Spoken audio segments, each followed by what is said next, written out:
Bakit paulit-ulit na binabanggit ng Malacanang ang Davao City tuwing pinag-uusapan ang mga disaster at kung ano pa mga masasamang balita tungkol dito sa ating bayan? Ito si Attorney Michael Ferrari, pag-usapan natin yan. Ang tawag po dyan ay political mind conditioning. At ito po ay ginagamit ng mga politiko upang kontrolin ang kaisipan ng mga mamamayan. Marami po yung level at aspeto. Ang una po dyan ay yung emotional na manipulation. Ang madalas po na ginagamit sa emotional manipulation ay yung threat o yung pananakot. Because ang mga tao po, as a natural reaction to a threat, it's what you call the fight or flee mode. Dalawa lamang po ang pagpipilian natin dyan. Pag ikaw ay under threat, you either fight or you flee. Kaya ngayon po sa pananakot ng administrasyon na ito, may mga kababayan po tayo, may mga political leaders who chose to flee, yung tumakas o lumipat ng kanilang kampo dahil nga natatakot sila. And there are those who chose to fight. At yung mga natuto na pinili na lumaban, sila po yung mga nakakulong ngayon. Ang isa pang ginagamit nila niyan sa manipulation is yung mga fake na survey. Madalas po ito sa election. Ginagamit po nila yan para mag-control nila yung storya and mag-create po ng bandwagon effect pagdating po sa pagdedesisyon ng ating mga kababayan. The third is yung pagbago ng sulat ng kasaysayan, or you're trying to rewrite yung story or of history or yung kasalukuyang sitwasyon natin ngayon. Yan ang sinasabi natin ng mga fake news para po gamit sila ng paulit-ulit na mga maling impormasyon. Kagaya nito, pag-uusapan yung baha. Alam naman ng buong Pilipinas, alam nating lahat, lalo na ng mga nasa Central Luzon, kung nasaan yung mga areas ng baha, sino-sino ang mga lugar na aling mga lugar ang nakalubog, sino-sino ang mga apektado. Pero pinipilit pa rin ng Malacanang na Davao ang baha. Kaya pala walang tulong na dumadating sa Bulacan. Kaya pala pinabayaan na yung sitwasyon ng Pampanga dahil ang kanilang pag-aakala o paniniwala o pilit tayong pinaniniwala, ang problema ay nasa Davao. Kaya doon pupunta si Vince Dizon para isolve yung problema ng Davao, hindi ng Central Luzon. At dito makikita nyo yung patuloy na paggamit ng ganito mga maling impormasyon is directed towards one place, Davao City. Bakit? Because that is where the opposition is. That is where the Duterte power is supposed to be located. The fourth that they do, ginagamit nila dito sa manipulation sa atin, o yung political mind conditioning nito, is what you call yung echo chambers. Yung paanong uulit-ulitin itong mga maling istorya at mga naratibo na ito. At dito pumapasok po yung control ng media and social media.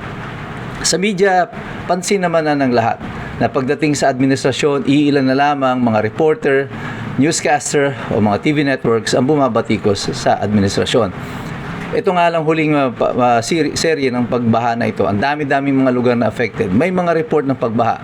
Pero mapansin niyo, walang nagbabanggit ng paninisi o investigasyon sa kahit na sino mga politiko patungkol dito sa nangyayaring pagbaha. Walang tanong, walang nagsasabi tungkol sa flood control, walang mga pangalan ng mga politiko na binabanggit. Isa lamang pong politiko ang naging controversial dito sa pagbaha na ito. Ito yung gobernador ng Bulacan, si Daniel Fernando. At siya ay in-interview ni Ted Filon. At syempre sinasabi ni Daniel Fernando, wala daw siyang alam doon sa 41 billion flood control projects na dumating sa kanyang probinsya. Syempre wala namang naniniwala sa kanya na wala siyang alam. Kasi pag sinabi mong wala kang alam, 41 billion sa probinsya mo yung project, bumaba ka na bilang gobernador, di ba? Because you're incompetent. Wala ka naman palang alam. Bumaba ka na dyan. 41 billion hindi mo nalaman kung saan napunta yung mga yan. Kaya walang naniniwala. Pero ang importante dito, mapansin niyo, wala nang iba pang mga political leaders or executive leaders na officers na na-involved dito, na banggit. Nasaan na yung pangalan ng mga taga-DPWH na nagsagawa o mga flood control projects na ghost projects na sinasabi ni Ping Lacson dyan sa Bulacan? Nasaan yung pangalan ni Joel Villanueva, ni Eddie Villanueva, ng Sibak Party, yung mga flood control projects nyo? Bakit wala nagtatanong dyan? Isn't that pretty obvious? Ito ngayon si Daniel Fernando, pero I think dapat naman talaga siyang batikusin sa kanyang mga ginagawa dito sa Bulacan. I think he is now being used also as a sacrificial lamb para yung galit ng tao sa kanya mapunta, imbis na doon sa mga mas lalo pang may kinalaman dito sa flood control na ito. Pero ang assumption na ito ng Malacanang na itong mind conditioning na ito, kaya paulit-ulit nilang ginagawa ito sa atin, na ito ay gumagana pa sa kasalukuyan, ay mali. Sapagkat this strategy of mind conditioning in this day and age of information ay hindi na uubra. Magagamit mo lang yan or uubra lang iyan kung ikaw ang may control ng lahat, pati ng social media. Wala na iba kaming nakukuha na ng impormasyon kundi si Claire Castro. Pero hindi po yan ang katotohanan. Marami ng mga tao ngayon ang naglalabas ng mas malinaw na detalye ng impormasyon, minsan mas malinaw pa sa kung anong ibinibigay ng mainstream media sa atin. So this is strategy na paulit-ulit na binabanggit ng Davao City, kahit alam naman natin ang pagbaha ay nandito sa Luzon, ay isang malaking pagtalikod sa kanilang pananagutan.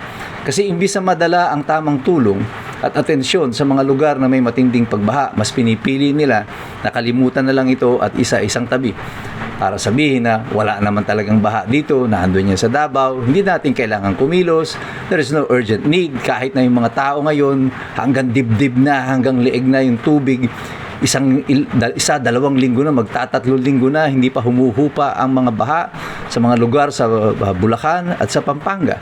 Paano kayo magdi-deliver ng tulong kung hindi nyo kinikilala na mayroong problema? Number one rule in solving a problem is acknowledging that there is a problem. Kung hindi nyo kinikilala may problema, paano kayo tutugon?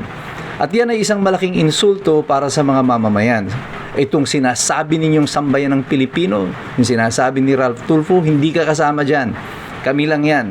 Kami na nalulubog sa baha. Kami ang sambayan ng Pilipino. At kami ang iniinsulto nyo na ginagawa nyo kaming mga tanga sa mga pinagagagawa ninyo. Hindi tanga ang mga Pilipino, hindi tanga ang mga iskumbro.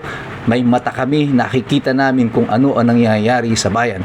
At itong manipulasyon ninyo at attempt ninyo to manipulate the information is an insult to the intelligence of the people. Kasi obvious naman para sa amin na mga nagsisinungaling kayong lahat. Pero kaming lahat, hindi nyo na kami mauuto sa ganitong klase ng sistema sapagkat ang mga Pilipino, ang mga iskumbro, patuloy na nagmamasid, patuloy na nakikilahok, patuloy na nag-aaral. Kasi alam naming lahat, mahirap makialam ang taong walang alam. God bless you. God bless us all. Mabuhay ang Republika ng Pilipinas. We are the resistance. Mag-ingat po tayong lahat sa mga darating pang mga araw. Areas ng Bataan, Bulacan, Pampanga at Zambales. God bless us all.